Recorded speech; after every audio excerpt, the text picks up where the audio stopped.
Assalamualaikum warahmatullahi wabarakatuh.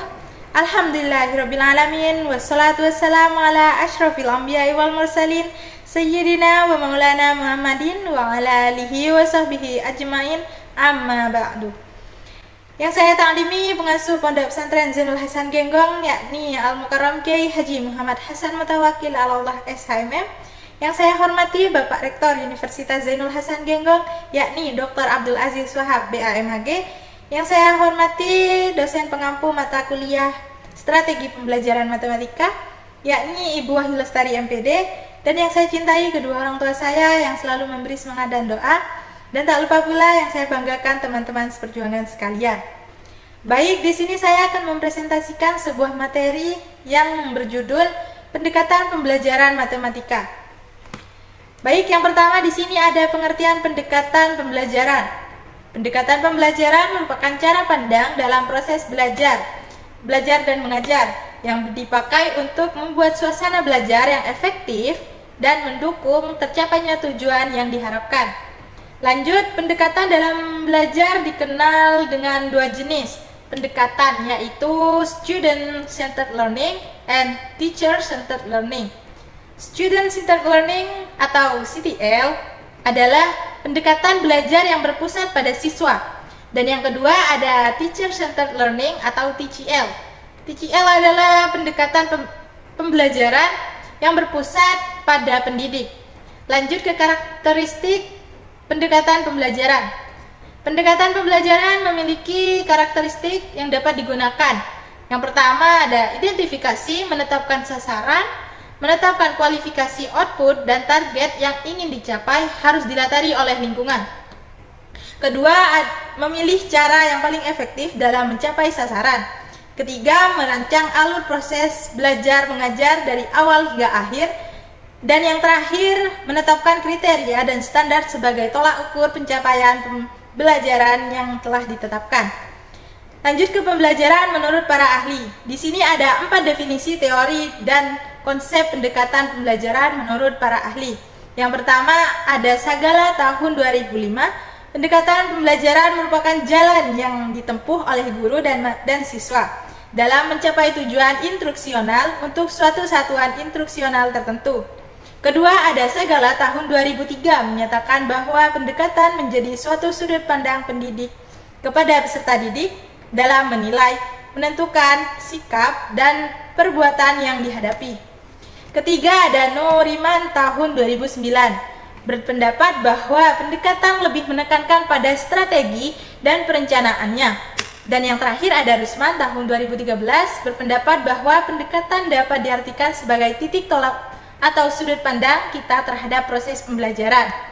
Baik, selanjutnya kita lanjut ke poin kedua, yakni macam-macam pendekatan pembelajaran.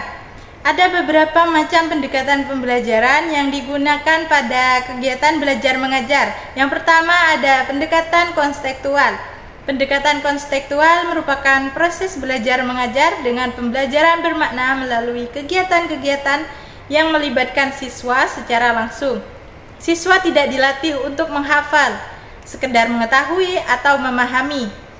Adianto 2013 mengatakan bahwa dalam pembelajaran konstekstual, pendidik dapat menggunakan media hands-on activity dan memilih konteks pembelajaran yang tepat bagi siswa dengan cara mengaitkan pembelajaran dengan kehidupan nyata dan lingkungan di mana anak hidup dan berada serta dengan budaya yang berlaku dalam masyarakatnya. Masita tahun 2012 menyatakan bahwa pendekatan konstekstual melibatkan siswa dalam masalah yang sebenarnya dengan menghadapkan peserta didik pada bidang penelitian, membantu mereka mengidentifikasi masalah yang konseptual atau metodologis dalam bidang penelitian dan mengajak mereka untuk merancang cara dalam mengatasi masalah. Yang kedua ada pendekatan konstruktivisme. Pendekatan konstruktivisme adalah pendekatan yang menjadi landasan berpikir dengan membangun sedikit demi sedikit pengetahuan yang didapat dan hasil pengetahuan tersebut diperluas dengan konteks yang terbatas serta tidak secara tiba-tiba. Pendekatan konstruktivisme sangat penting dalam proses pembelajaran. Kadir 2013 membuktikan bahwa pengguna pendekatan konstruktivisme telah mendapatkan pencapaian yang lebih tinggi dan signifikan daripada peserta didik yang diajar menggunakan pendekatan tradisional. Sedangkan Sariningsi tahun 2014 juga turut membuktikan bahwa pendekatan konstruktivisme dapat membantu peserta didik dalam menemukan pemahaman dan pencapaian yang lebih tinggi. Yang ketiga ada pendekatan deduktif-induktif. Pendekatan deduktif ditandai dengan pemaparan konsep, definisi, dan istilah-istilah pada bagian awal pembelajaran. Major tahun 2006 menyatakan dalam pembelajaran dengan pendekatan deduktif dimulai dengan menyajikan generalisasi atau konsep. Lalu pendekatan induktif.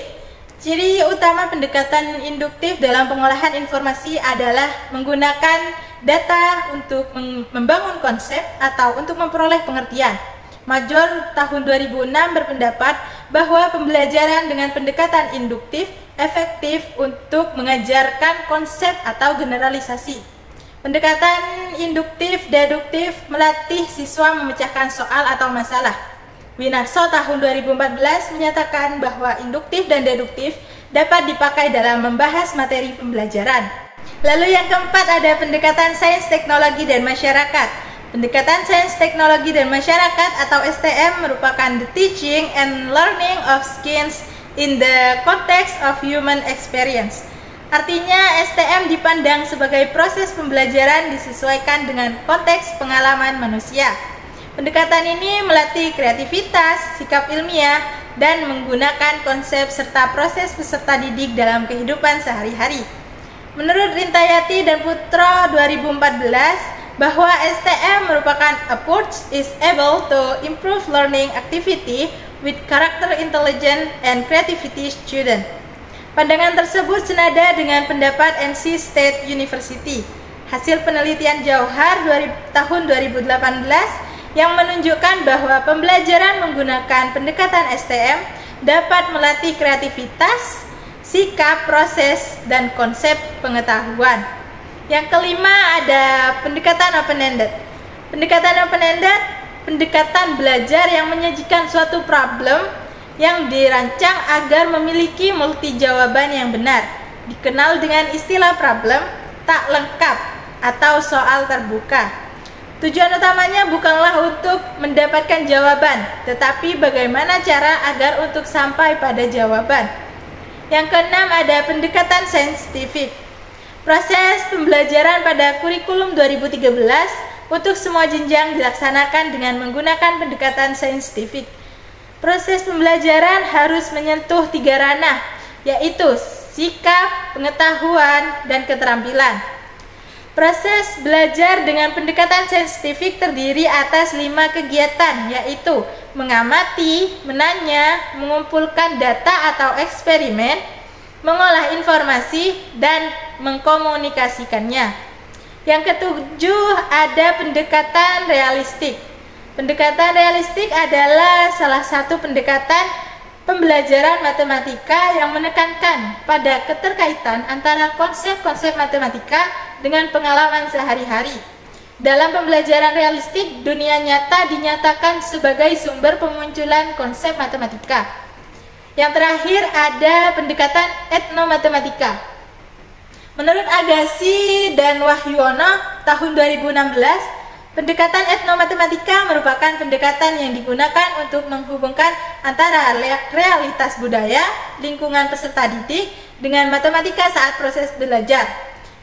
Pendekatan etnomatematika menggunakan pembelajaran berbasis budaya lokal, di mana peserta didik belajar tentang budaya, belajar dengan budaya, dan belajar melalui budaya. Mungkin hanya itu yang bisa saya sampaikan, kurang lebihnya mohon maaf. Akhirul kalam, wassalamualaikum warahmatullahi wabarakatuh.